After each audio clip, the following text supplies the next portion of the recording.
할렐루야. 오늘 함께 하신 여러분들을 주님의 이름으로 축복합니다. 지금 우리가 살고 있는 이 시대는 이전에 어떤 시대보다도 참 많은 것을 우리가 누리고 있고 또 편안하게 편리한 삶을 살아가는 그러한 시대입니다. 제가 나이가 많지는 않지만 제가 아주 어렸을 때 1970년대 이렇게 후반에 한번 생각을 해보니까요. 한 지금부터 40년 50여 년 가까이 된 그런 시간인 것 같은데요. 그때는요, 지금은 너무나 당연하게 여겨졌던 많은 것들이 그때는 그렇지 않았던 것들이 많았던 것 같습니다. 예를 들면은 지금 집집마다 TV 없고 세탁기 없는 집 없잖아요. 그렇죠? 냉장고도 있고 에어컨도 다 있는데 그 당시에는 그런 집들이 간혹 있었고요. 없는 집들이 더 많았던 것 같아요. 그러니까 제가 초등학교 다녔을 때 집에 TV 있는 사람 손 들라고 하고 냉장고 있는 사람, 세탁기 있는 사람 이런 것도 막 체크했었던 기억이 나거든요. 여러분 세탁기가 없는 그런 삶을 한번 생각해 보셨습니까? 요즘? 예전에 있었잖아요. 그렇죠? 제가 기억했을 때도 70년대에 세탁기가 없는 집 그러다가 생긴 게 짤짤이 짤순이죠. 짤순이 생겨가지고 그 세탁한 거 물 빼주는 것만 해도 좋다고 막 말씀하시고 했었는데 지금은 그런 일이 있습니까? 집집마다 세탁기가 다 있고요. 거기에다가 빨래를 넣으면은 버튼만 누르면은 빨래 다 해주죠. 요즘은 거기다가 다 말려줘요. 어떤 거는 이렇게 걸어 놓으면은 이렇게 마치 다림질하고 이렇게 한 것처럼 막 이렇게 나오는 그런 기계도 있고 참 요즘 너무 좋은 세대가 된 거죠. 그럼 여러분 예전에는 어떻게 사셨습니까? 세탁기가 없을 때는 다 손으로 빨래하셨던 거 아니에요? 그렇죠? 예. 아마 여기 계신 분들한테 제가 요즘보다 그래도 옛날이 좋지 않아요, 권사님? 우리 옛날으로 돌아가서 살면 어떨까요? 이렇게 말씀을 드리면은 우리 집사님들이나 권사님들이 뭐라 그러실까요? 옛날 좋은데 세탁기를 좀 갖고 가면 좋을 것 같고요. 에어컨도 좀 가지고 가면 좋을 것 같아요. 이렇게 말씀하지 않을까 이런 생각을 해봅니다. 그와 같이 예전에 정말로 힘들고 어려운 그런 시대를 다시 돌아가고 싶지 않은 그런 마음이 우리에게 다 있지 않나 하는 생각을 해봅니다. 또 그와 좀 비슷한 이야기인데요. 어릴 적에 우리가 정말 가난하고 힘들게 살았던 그런 경험들이 많은 분들에게 있습니다. 근데 그런 분들에게 한 가지 마음이 있어요. 어떤 마음이 있냐면은 내가 이렇게 힘들고 어렵게 가난하게 살았었는데 이 가난함과 이 고난을 될 수 있으면은 우리의 다음 세대에게 우리 자녀에게만큼은 물려주지 말아야 되겠다. 이런 마음들이 우리 부모님들에게 다 있지 않나 이런 생각을 해봅니다. 또 어려서부터 이제 공부를 많이 하지 못한 분들도 많아요. 저희 그 부모님 세대 같은 경우는 6.25 전쟁을 경험하시고 그 직후에 자라나셨던 분들이 많기 때문에 전쟁 직후에 공부를 할 수 없었던 그런 때가 많이 있었거든요. 그렇기 때문에 학교를 제대로 가고 싶었어도 못 다니셨던 그런 분들이 많아요. 그러다 보니까 그런 분들일수록 그 자녀들에게만큼은 너희들만큼은 열심히 공부할 수 있도록 뒷바라지 해주겠다. 이러시면서 학교를 갈 수 있고 학원을 보내주시고 하는 자녀들 교육에 더 많이 신경을 쓰고 애를 쓰는 그러한 분들의 모습도 볼 수 있다라는 것입니다. 어떠신가요? 여러분 이 자리에 함께 계신 분들도 그러한 마음이 다 있으신가요?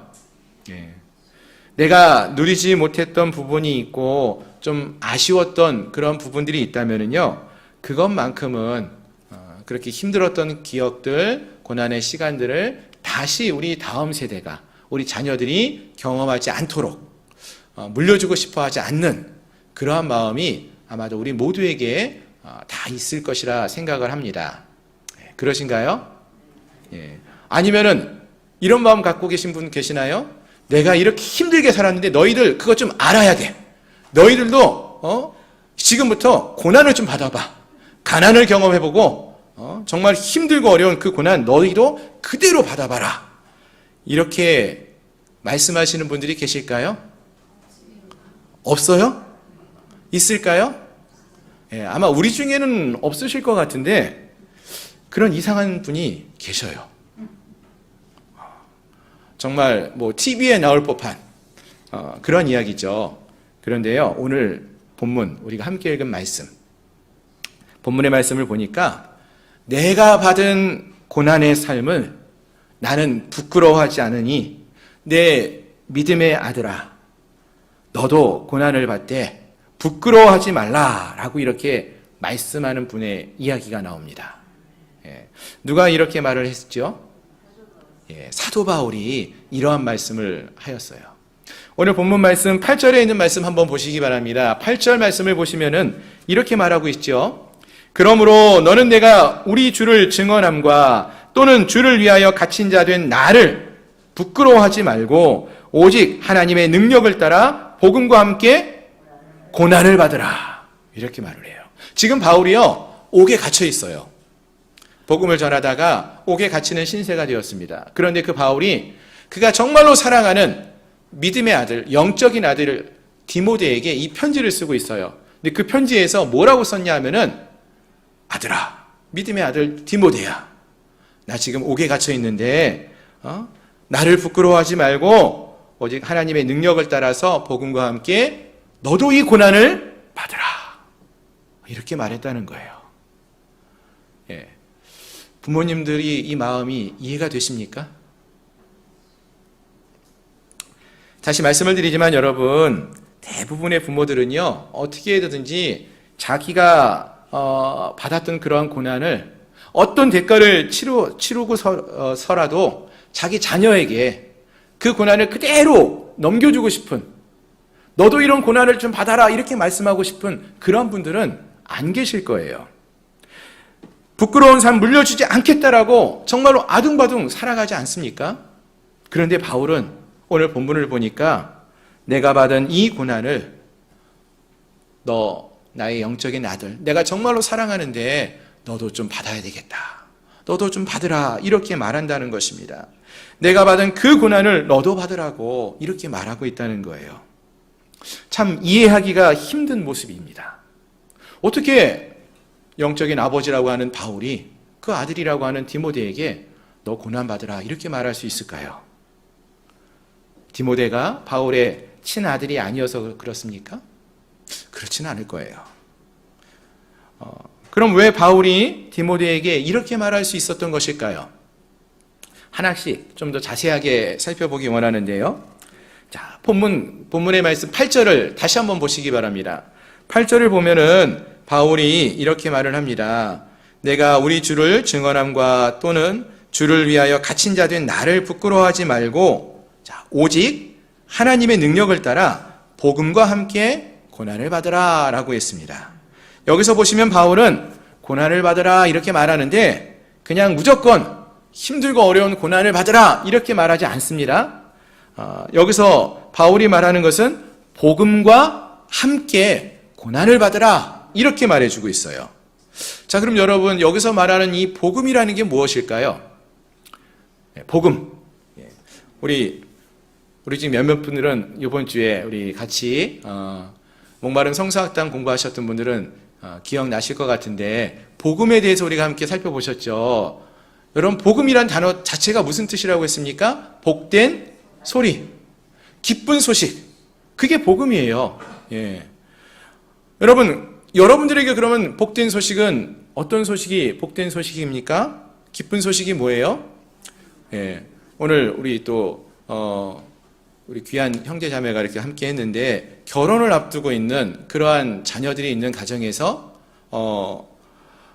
기쁜 소식은 자녀가 결혼을 한다라는 소식. 그게 정말로 기쁜 소식일 거예요. 예. 또 직장에서 승진을 앞두고 있는 그러한 분들에게 있어서 내가 승진한다는 소식도 그것도 기쁜 소식이죠. 그거를 다른 말로 하면 복음이라고 말한다는 거예요. 그게 복음이고 기쁜 소식이에요. 아마 이곳에 계신 많은 분들에게 지난 한 주간 동안에 여러분들에게 나름대로의 복음, 기쁜 소식이 다 있었을 거예요. 그럼 오늘 본문에서 바울은 무엇을 복음이라고 말하고 있는 것일까요? 바울이 말하고 있는 기쁜 소식은 어떤 소식을 말하는 것일까요? 오늘 말씀 9절 이하를 좀 보시면은 바울이 이렇게 말합니다. 하나님이 우리를 구원하사 거룩하신 소명으로 부르심은 우리의 행위대로 하심이 아니요 오직 자기의 뜻과 영원 전부터 그리스도 예수 안에서 우리에게 주신 은혜대로 하심이라. 이제는 우리 구주 그리스도 예수의 나타나심으로 말미암아 나타났으니 그는 사망을 패하시고 복음으로써 생명과 썩지 아니할 것을 드러내신지라. 내가 이 복음을 위하여 선포자와 사도와 교사로 세우심을 입었노라. 아멘. 자, 여기서 보니까 11절에서 바울이 이 복음을 위하여 라고 말하면서 이 복음에 대해서 말했습니다. 즉, 여기서 말하고 있는 복음은 9절에 나와 그 내용이 설명되고 있죠. 9절이 말하고 있는 것처럼 하나님이 우리를 구원하신 것. 특히 예수 안에서 우리에게 주신 그냥 은혜로 주신 구원에 대해서 그것이 복음입니다. 라고 말한다는 것입니다. 따라서 바울이 8절에서 디모데에게 고난을 받으라 라고 할 때 이러한 복음과 함께 고난을 받으라고 했죠. 이러한 복음과 함께 고난을 받으라 라고 한다는 것은 무엇을 의미하느냐? 예수님이 십자가에서 죽으심으로 우리를 구원하셨다는 사실, 즉 우리가 다시 살아나고 생명을 얻게 됐다라는 그 기쁜 소식인 그 복음과 함께, 다시 말해서 그런 복음으로 인하여 받게 되는 고난은 부끄러워하지 말고 그 고난은 기쁨으로 받으라, 이렇게 말한다는 것입니다. 그렇습니다. 사랑하는 성도 여러분, 우리가 구원을 받은 것은요, 하나님의 은혜로 받은 복된 소식, 기쁨의 소식입니다. 아멘. 예, 그게 우리에게 주어진 복음이에요.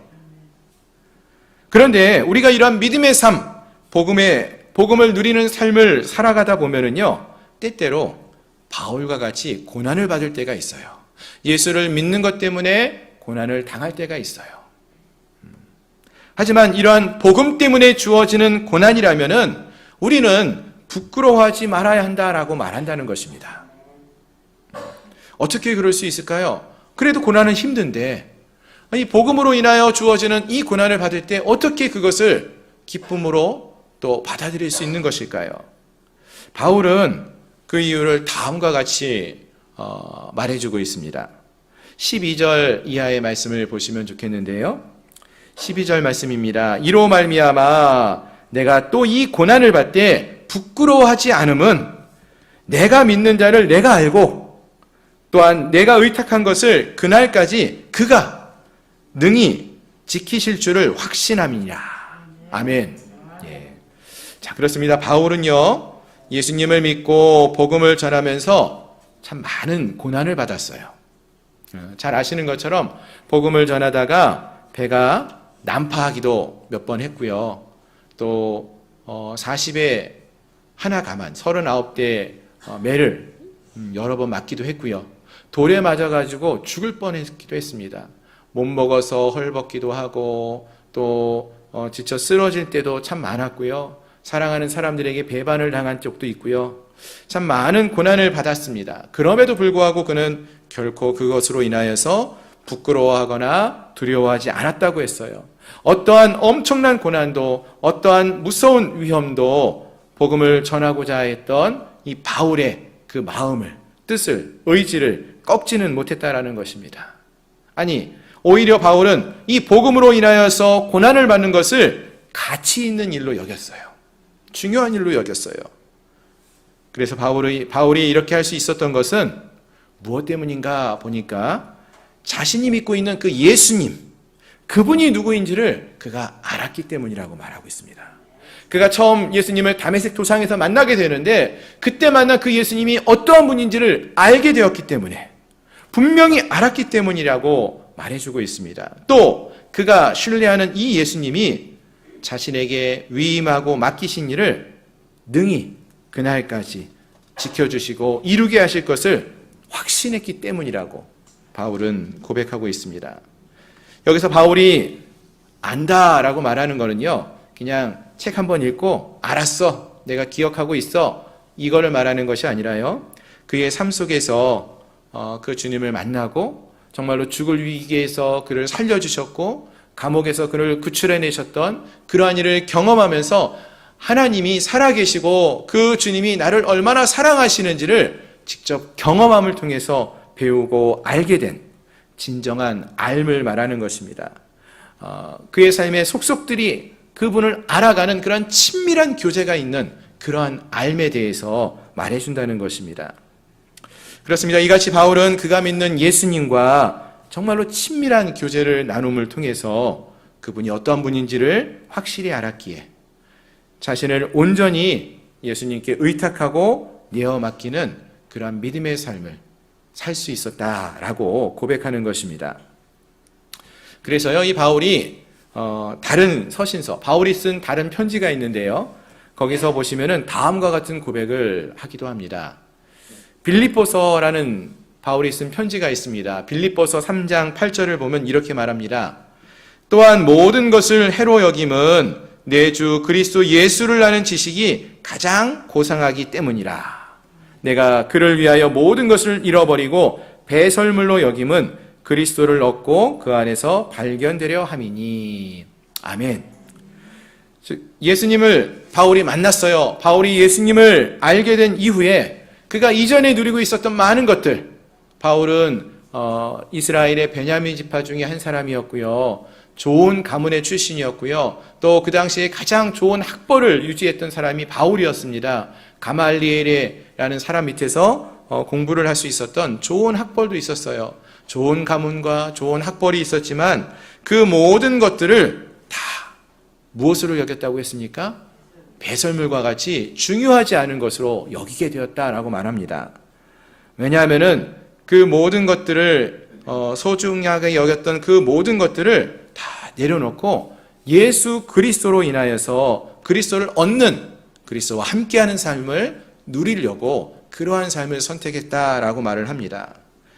갈라디아서 6장 14절에서도 그래서 이렇게 말을 하죠. 그러나 내게는 우리 주 예수 그리스도의 십자가 외에 결코 자랑할 거리가 없다. 아멘.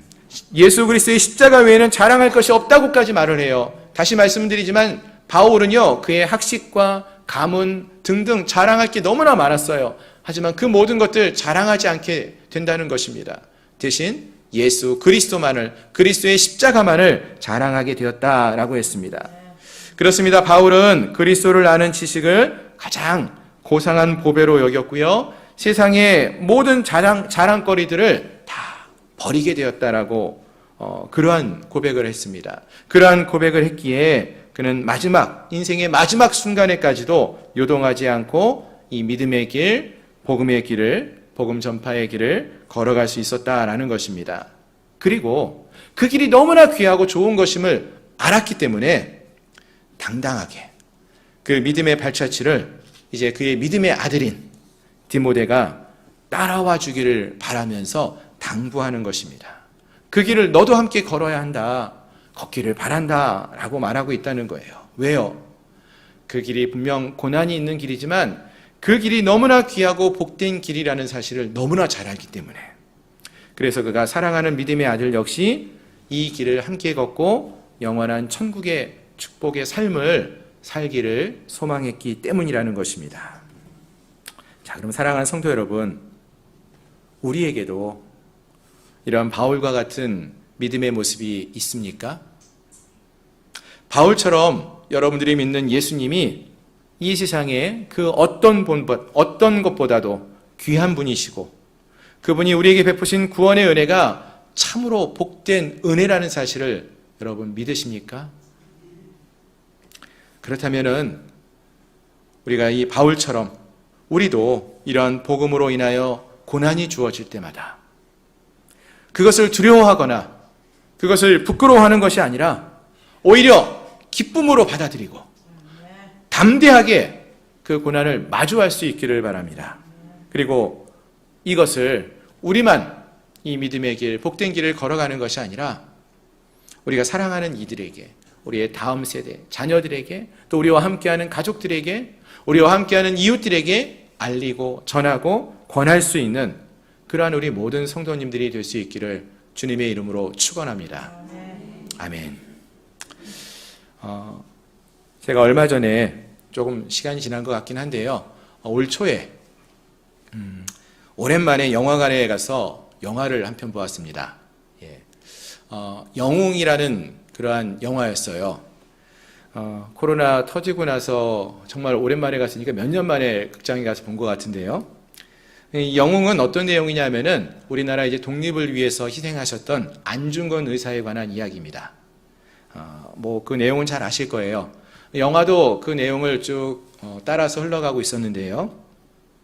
어머니와 가족들을 남겨둔 채 고향을 떠난 이 안중근 의사가 이제 조선의 침략의 주범인 이토 히로부미를 3년 내에 내가 처단하겠다라는 다짐을 하죠.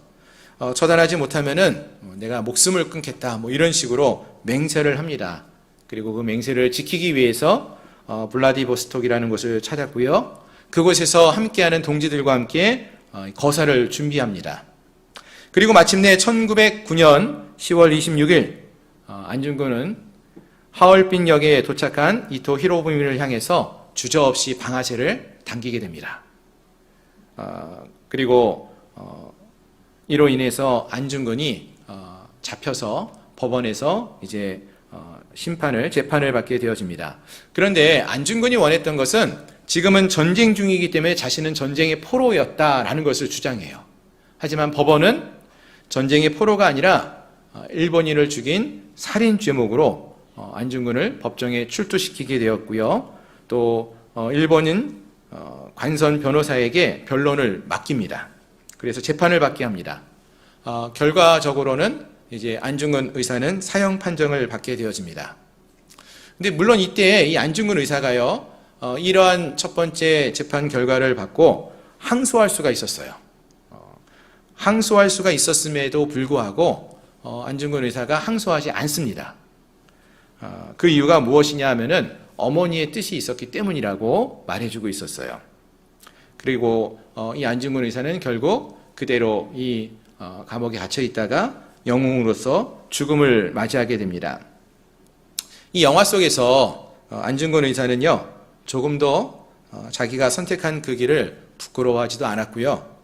재판에서도 정말로 당당하게 자기의 생각을 말하고 의견을 전하다가 죽음을 당하는 모습을 볼 수 있었습니다. 야, 정말 대단하다. 이 안중근 의사의 모습이 정말 멋지다. 이런 생각을 하면서 참 보았는데요. 그가 그런 용기와 힘을 가질 수 있었던 모습이 어디에 있었을까 생각해 보니까 그에게는 올곧은 믿음의 어머니가 있었다라는 것을 알 수 있었습니다.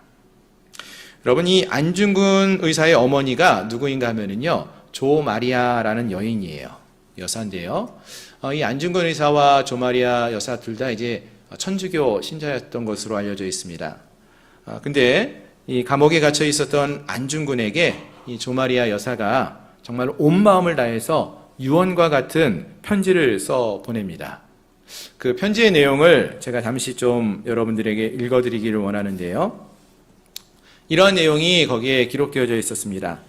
내가 만약 늙은 어미보다 먼저 죽은 것을 불효라 생각한다면 이 어미는 웃음거리가 될 것이다.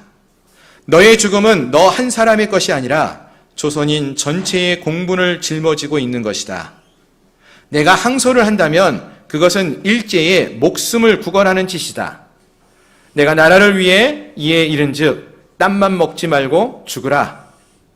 옳은 일을 하고 받은 형이니 비겁하게 삶을 구하지 말고 대의에 죽는 것이 어미에 대한 효도이다. 아마도 이 편지가 이 어미가 너에게 쓰는 마지막 편지가 될 것이다. 여기에 너의 수의를 지어 보내니 이 옷을 입고 가거라.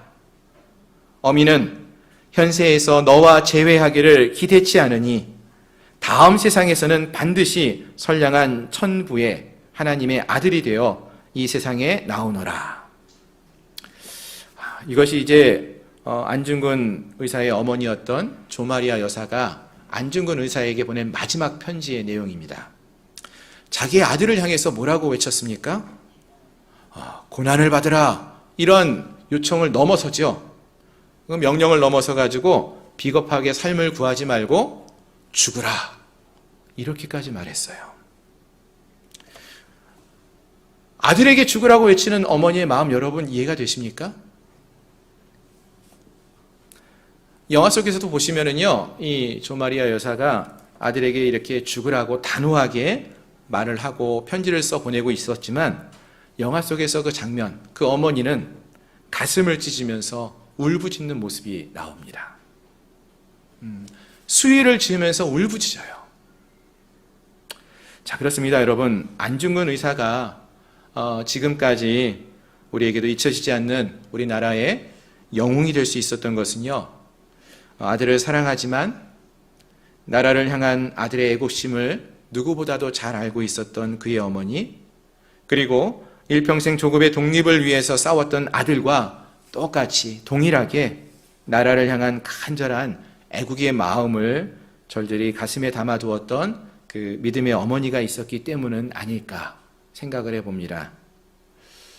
자, 그렇습니다. 어떻게 보면은요, 디모데의 영적인 아버지였던 바울이나 이 안중근 의사의 어머니였던 조마리아 여사는요, 그의 아들들을 향해서요, 고난 속으로 들어갈 것을 명하기도 하고요, 또는 심지어 죽음으로 나아갈 것을 명하는 정말로 모질고 야속한 그런 아버지처럼 보이고 어머니처럼 보일 수 있습니다. 아들에게 고난을 받으라고 하죠. 아들에게 죽으라고 말하고 있지 않습니까? 그렇게 보일 수 있어요. 그러나 우리가 잊지 마셔야 하는 것은 이 바울도 그렇고 이 조마리아 여사도 그렇고 아들을 향해서 정말로 사랑하는 그 마음이 분명히 있었다는 사실입니다. 영화 속에서 이 조마리아 여사가 아들에게 죽으라고 이렇게 모질게 말은 했지만 눈물을 흘리면서 가슴을 찢으며 울부짖고 있는 그 모습이 나타나고 있었고, 오늘 본문을 보시면은요, 사도 바울도요, 디모데에게 고난을 받으라, 복음으로 인한 고난을 동참할 것을 말하면서 그냥 가만히 있지 않았어요. 3절의 말씀을 보시면은 바울은 밤낮 이 디모데를 생각하면서 기도한다라고 말한다는 것입니다. 그를 너무나 사랑했기 때문에 그가 이 믿음의 길을 포기하지 않고 나아갈 수 있도록, 고난을 견디고 이겨낼 수 있도록 기도하고 있었다라고 말한다는 것입니다. 부끄러워하지 말고 복음을 위해서 고난을 받으라 하는 그 말이나, 땀만 먹지 말고 죽으라고 외쳤던 그 유언과 같은 그러한 말들은 그냥 쉽게 입에서 나오는 이야기가 아니라 이들의 마음을 찢으면서 외치는 간절한 외침이었다는 것을, 또 당부였다는 것을 말해주는 것입니다. 영적인 아들 디모데를 위대한 믿음의 사람으로, 또 목회자로 세우기 위한 영적 아버지였던 바울의 간절한 호소가 이 말씀이었고요, 또 안중근이 정말로 조국의 영웅으로 세워지기를 소망하는 그러한 간절함, 어머니의 비장한 가르침이 또 조마리아 여사를 통해서 주어지고 있었던 것입니다. 마찬가지로 오늘 함께한 우리도 바울처럼 또는 이 조마리아 여사와 같이 우리의 자녀와 우리의 다음 세대가 정말로 믿음으로 세워질 수 있기를 소망하며 이 시대의 위대한 하나님의 사람으로, 신앙의 영웅으로 세워질 수 있도록 우리가 바울처럼 기도하고 또 믿음으로 먼저 믿음의 삶을 살아갈 수 있는 그러한 부모로서 또 교사로서 서갈 수 있는 저희 모두가 되기를 소망합니다. 먼저 복음을 전하고 믿음을 지키기 위해서라면은 어떠한 고난을 받는다 할지라도 부끄러워하지 않는 그러한 삶을 우리가 먼저 살 수 있어야 한다는 것입니다.